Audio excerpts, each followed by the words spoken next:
Hello everyone, I'm thrilled to bring you a brand new video on the latest news about MMORPGs and multiplayer games. This week I've got updates on 10 games for you. We'll be diving into Guild Wars 2, Out of Time, Ashes of Creation, Final Fantasy XIV, The Forever Winter, Light of Motiram, Terminull Brigade, The Seven Deadly Sins Origin, Chrono Odyssey, and ArcheAge Chronicles. If you enjoy the content of this video, don't hesitate to drop a lovely little thumbs up before you go. It's always appreciated. Alright, now that we know what's on the menu for this video, I think it's time to dive into the news.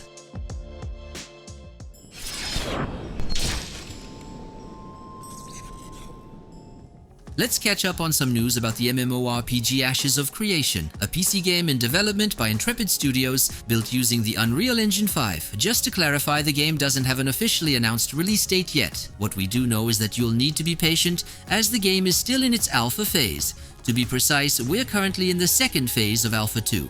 The next step is the third phase of Alpha 2, which was initially scheduled to start on August 4th. I say initially because that's exactly the focus of this week's Ashes of Creation news. The studio has announced a delay in the start of the third phase of Alpha 2 for Ashes of Creation. The launch is no longer set for August 4th. Instead, the studio now states that Phase 3 will begin on August 26th. I'm sharing the updated schedule provided by the studio on screen. The studio has of course explained the reasons for this delay. In short, they need a bit more time than originally planned. One of the key areas the developers are focusing on is the Anvils, the game's new starting zone. This zone, to quote them, has undergone more intensive development than anticipated. As a result, they need additional time to refine this starting area, with a focus on interior spaces, content, visual landmarks, and environmental storytelling. Another important aspect requiring more time is the level 4 nodes, with improvements to the interface and environment tied to node progression mechanics. The new player experience also needs enhancement. The studio emphasizes its goal to both simplify and enrich the experience for newcomers in the starting zones. The economy and stat balance are also cited as reasons for the delay. The studio is working on a thorough overhaul of the reward system and item values. Server infrastructure is another area needing better optimization to improve performance and stability. If you'd like more details on the reasons for this delay, you can check out the studio's official statement. I've included a link to the statement in the info bar if you want to read it. As a reminder, to access the Ashes of Creation Alpha, you need to purchase a Founders Pack. The cost is $110 for the current Alpha 2 phase and $100 for access starting with Phase 3, scheduled for August 26th. On July 23rd, Manticore Games unveiled Out of Time, a brand new co-op action game with roguelike elements. The game is set to launch on PC via the Epic Games Store on September 25th this year. The studio aims to deliver a truly unique experience, blending the best of roguelike mechanics, real-time multiplayer, and MMO-style raids. On paper, this creates an explosive mix of epic battles, endless replayability, and deep social features, all set in a fractured universe where time itself has shattered, colliding past, present, and future. In Out of Time, players dive into a chaotic world where a cataclysmic event has merged all eras into one unpredictable battlefield. Humanity is trapped, facing threats like dragons, mutant crabs, malevolent humanoids, warped beasts, and killer robots. Survivors from every era gather in Infinitopia, the last stronghold of civilization. From there, players embark on solo or co-op missions into dangerous, corrupted regions to restore reality. The game promises gear and weapons from various time periods spanning medieval times, prehistoric eras, post-apocalyptic wastelands, and futuristic cyberpunk settings. With over 190 million gear combinations, players can craft personalized loadouts tailored to their playstyle, whether that's wielding a rocket launcher, healing powers, and tank-like armor. While Out of Time is primarily a co-op PvE experience, the studio plans to introduce PvP elements in the future. The game is already available for pre-order at €22.39, offering bonuses like exclusive mounts and emotes. For now, it's only announced for the Epic Games Store. Check the info bar for the link if you're interested.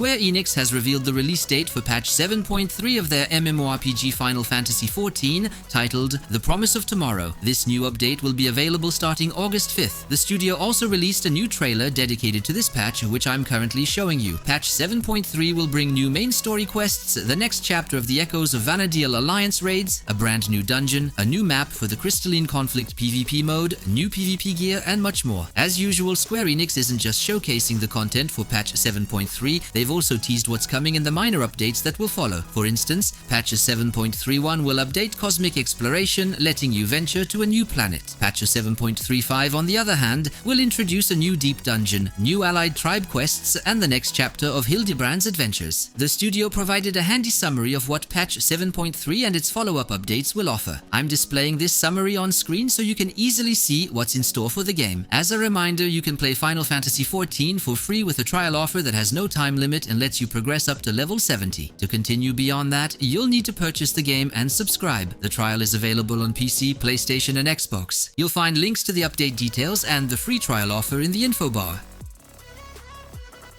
The South Korean company Netmarble has shared some details about its upcoming game, The Seven Deadly Sins Origin. As a reminder, this is an open-world action RPG still in development, targeting PC, PlayStation 5, and mobile platforms. The new information comes from a Q&A session published on July 30th on the game's official YouTube channel. The topic, unsurprisingly, was The Seven Deadly Sins Origin, with a particular focus on the game's multiplayer features, a subject of great interest to our channel. The development team answered 3 questions about the game's multiplayer functionalities. Here's a summary of the studio's responses. Please note that this is a report of the studio's statements, not my personal opinion. One of the game's strengths is its multiplayer gameplay, which sets the Seven Deadly Sins Origin apart from other open-world titles. Players will be able to form parties to explore a vast universe together, making the experience more dynamic and social compared to solo exploration. Cooperative PvE content is central to the development, featuring high-difficulty dungeons and boss battles designed to encourage strategic teamwork, delivering thrilling challenges for groups. Additionally, casual cooperative minigames will offer a relaxed way to have fun with friends. To enhance the community aspect, Netmarble is developing a night order system, allowing players to create or join groups for shared adventures. While details are still limited, features like a dedicated base for order members and exclusive content to foster interactions are under consideration. However, multiplayer is not mandatory. The game is designed to provide a complete solo experience, with content primarily focused on single-player mode, ensuring that players who prefer to play alone can fully enjoy everything the game has to offer. Thus, The Seven Deadly Sins Origin promises a flexible experience tailored to each player's preferences, whether they choose to play solo or in a group. That's all I can share this week regarding The Seven Deadly Sins Origin. Before wrapping up, I'd like to remind you that a new trailer for the game will be showcased during the opening ceremony of Gamescom 2025, taking place on August 19th. Last week, we looked together at the elite specializations for the Mesmer, Ranger, and Guardian classes. This week, ArenaNet is showcasing the elite specializations for the Thief, Necromancer, and Warrior. As a reminder, these new elite specializations will be introduced in the game with the upcoming expansion called Visions of Eternity. The release of this new expansion is scheduled for October 28th. We already covered the various new features brought by this expansion in the news video on July 19th, so I won't go over those announcements again in this video. Let's dive right into the 3 new elite specializations revealed. The new specialization for the Thief is the Antiquary. With the help of a Skrit companion, the Thief steals random ancient artifacts from enemies, each providing a unique effect such as a protective shield or a temporary turret. Antiquaries acquire new artifacts with the skill Pilfer, which replaces steal, summoning a Skrit assistant from underground to plunder from your target. With this new skill, you'll be able to summon a Skrit assistant from the depths to plunder your target. The traits will give you better control over the artifacts you receive, ensuring, for example, that you get an offensive artifact and a defensive artifact each time you use Pilfer, or allowing you to redraw 2 artifact options at the cost of initiative. The new category of antiquarian skills can be used even while they're on cooldown. However, using a skill before it has fully recharged risks failure, which often results in negative effects for the user. Necromancers will be able to become ritualists. The ritualist draws heavy inspiration from its predecessor in the original Guild Wars. Depending on their choice of skills and traits, ritualists can specialize in support archetypes or focus more on power-based damage. Ritualists will need to don their shroud to summon spirits and will also gain access to a new type of utility skill, weapon spells. In the original Guild Wars, weapon spells were targeted skills, but in Guild Wars 2, their functionality is different. The Ritualist always receives the full effect of the skill, and up to 4 nearby allies also receive the effect, but with reduced potency. For example, a skill might last 5 seconds for the Ritualist and 3 seconds for their allies. As for Warriors, the new specialization will be the Paragon. Paragons are known for their ethereal golden wings and for the chants and supportive commands they shout to bolster their allies and demoralize their enemies. Their presence is so powerful that in dire situations they can command their allies not to die. The elite skill "We Will Never Yield" prevents the Paragon and their allies from dropping to 0 health for a short time. The specialization focuses on teamwork, battlefield control, and tactical support. When using a burst skill, Paragons build Motivation, a new resource. Motivation is used to activate another type of skill called Refrains. As with last week, I can't go into every detail. That's why I'm providing the link to the official article, which offers a more comprehensive description of these 3 new elite specializations. This week, Chrono Studio released a statement regarding the development of its action MMO Chrono Odyssey. Titled Developers Notes No. 2, this statement is a follow-up to the initial report on the closed beta that took place in June. Let's be clear from the start. This statement is long, very long, excruciatingly long. It's worth noting that while Chrono Odyssey was highly anticipated, the June testing phase somewhat tempered the enthusiasm of part of the community. The studio took the time to review player feedback to compile a list of necessary changes and improvements. What we're looking at here is a continuation of the first statement released earlier in July. Please keep in mind that this new developer's notes is too extensive for me to cover every single point, so I'm offering you a concise summary instead. In its statement, the studio promises a wide range of improvements. Regarding combat, Chrono Studio is working to make fights smoother and more responsive, with adjustments to animations, particularly for the dash, which caused issues for certain characters. The enemy AI will also be revamped to provide a better balanced challenge, addressing player feedback about difficulty. Hit feedback will be enhanced with more impactful visuals and better synchronized hitboxes. A new system called Matrix will be introduced, allowing players to develop each weapon into 4 unique combat styles. Finally, the progression system, deemed too complex, will be simplified for a more accessible and intuitive experience. On the technical side, the team is tackling numerous reported bugs. Excessive clipping, crashes, and long loading times will be addressed to optimize performance, even on lower-end configurations. For immersion, main and side quests will benefit from enriched storytelling with more polished dialogue and dynamic cinematics to immerse players in the Chrono Odyssey universe. On this note, the studio states that the game's narrative is currently undergoing a complete overhaul. The user interface will also see improvements, as these include better visibility for health bars and buffs, reorganized menus, new colors for quest markers to enhance readability, and a more intuitive tutorial system for new players. The open world content will be expanded. This includes adding unique elements to different regions, themed caves, and alternative exploration routes for locations and viewpoints. New hidden quests and local storylines with unique equipment and collectible items will be introduced. Dungeons will offer improved replayability. In its statement, Chrono Studio emphasizes its commitment to incorporating community feedback. These changes are directly inspired by the beta testers' comments. A new testing phase is planned to validate these improvements, though the date for this next phase has not yet been announced.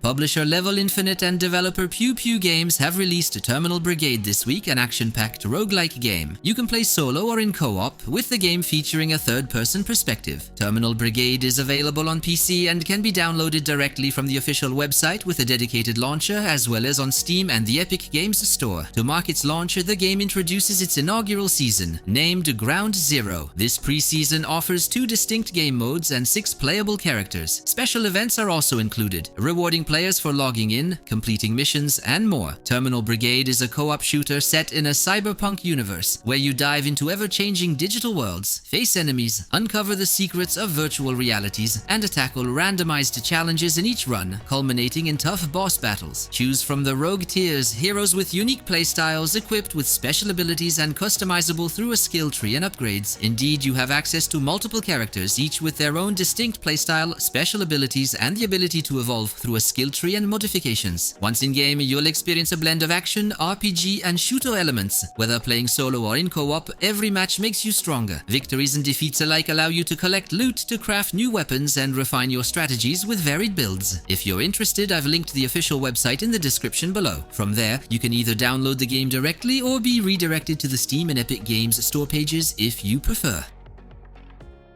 This week, let's dive into some news about The Forever Winter, a game developed and published by Fundog Studios. Available in early access on PC since September 2024, the studio describes it as a co-op tactical shooter with horror elements. In-game, you and your squad must scavenge from the dead to survive in a world overrun by terrifying colossal war machines. The Forever Winter features an unpredictable battlefield thanks to its dynamic encounter system. Enemies have their own goals and agendas, operating in coordinated groups and engaging in large-scale battles. They'll also react intelligently to your actions, meaning the battlefield you leave won't be the same when you return. That said, this system will reach its full potential once the game's development is complete. The reason I'm talking about the game this week is its latest update, called Lost Angels, released toward the end of July. Among the new additions, the studio introduced the Stiltwalker, a devastating new combat unit equipped with guided missiles and a defense system. A new region, also named Lost Angels, offers a ruined city to explore with fresh quests. Performance has been boosted with graphical optimizations, improved rendering via FSR3 and a DLSS, and fixes to reduce slowdowns. Player movement feels smoother, with a better sense of weight, more natural jumps, and optimized weapon reloading. A new feature lets you speed up actions in critical situations. Weapon customization gets a boost with new items, and the update also brings additional quests, enhanced PvE enemy AI, and bug fixes for a more immersive and stable experience. If this sounds tempting, you'll find links to the Steam and Epic Games store pages in the info bar. Plus, there's a free demo available to try it out.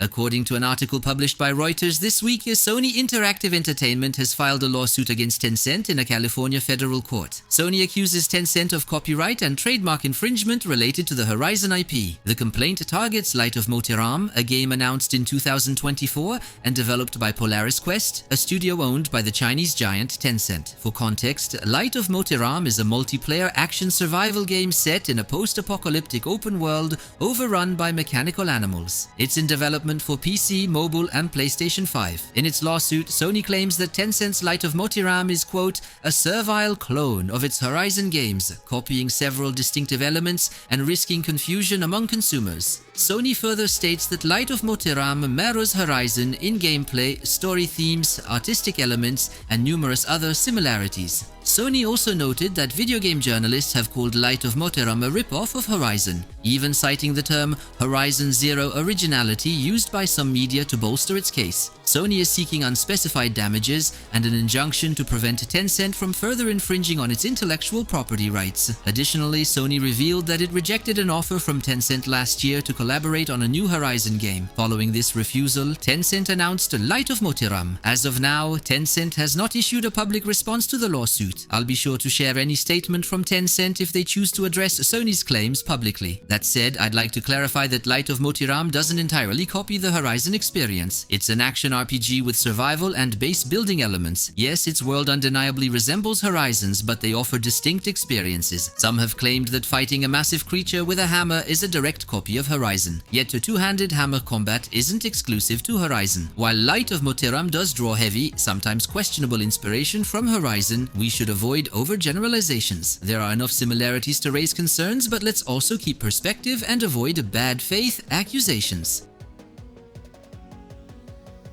The studio XL Games, owned by Kakao Games, published an article about ArcheAge Chronicles. As a reminder, in 2020, the South Korean company Kakao Games acquired 53% of XL Games' capital. In Kakao Games' financial reports, where it acts as the publisher, we've already seen that ArcheAge Chronicles is slated for release next year. It's also worth noting that Kakao Games categorizes ArcheAge Chronicles as an online action RPG rather than an MMORPG. The game is announced for PC as well as PlayStation 5 and Xbox Series consoles. Now let's dive into the official statement released on July 31st. The key point of the announcement is that this game is neither ArcheAge 2 nor a simple reboot, but an online action RPG set to 50 years after the original story. ArcheAge Chronicles should be seen as a new chapter in the development of the ArcheAge universe. The continent of Auroria, once abandoned, is experiencing a rebirth, and players will take on the role of the first explorers returning to these lands. ArcheAge Chronicles is presented as an online action RPG with a strong focus on exploration. Moving away from the traditional MMORPG formula, the game offers dynamic combat and a smoother pace. While maintaining a shared world that encourages social interactions, ArcheAge Chronicles avoids massive battles and overly complex systems. The combat system is built around combos, dodges, and weapon-specific skills. The gameplay emphasizes strategy and responsiveness, moving away from repetitive skill rotations. Exploration and storytelling take center stage. Forget glowing arrows pointing to objectives. Players will uncover forgotten temples, encounter unique characters, and unravel the mysteries of ruins tied to ancient deities. Interactions, though set in a shared world, will be more intimate, with smaller groups and a focus on meaningful cooperation. The spirit of ArcheAge, freedom, ambition, and exploration, is at the heart of the project, but reimagined. The housing, crafting, and profession systems make a return in a modernized form. Players will enjoy shared residential areas, interactive decorative items, and NPCs that feel like real neighbors. Crafting will be closely tied to character progression and the in-game economy. Initial tests with small focus groups have yielded encouraging results, and Excel Games plans to expand testing phases soon. The studio invites players to stay tuned for more details, which will be revealed in the coming weeks. This is a brief summary of the studio's statement released on July 31st. I'd like to clarify that this reflects the studio's communication, not my personal opinion or perspective. I'm simply sharing a summary of the official statement. And that's a wrap. Dear gamer friends, we've reached the end of this news video on MMORPGs and multiplayer games. I sincerely hope you enjoyed it. If you did, don't hesitate to drop a little thumbs up and even leave a comment in the section below, because not only does it feel great, but it also helps boost the video's visibility for free. Just a reminder, on this channel, I bring you a fresh video packed with news every Saturday. Feel free to subscribe if you want to make sure you don't miss the next one. For now, it's time for me to wish you some amazing gaming sessions, no matter which game you're diving into, because the most important thing here is to have fun.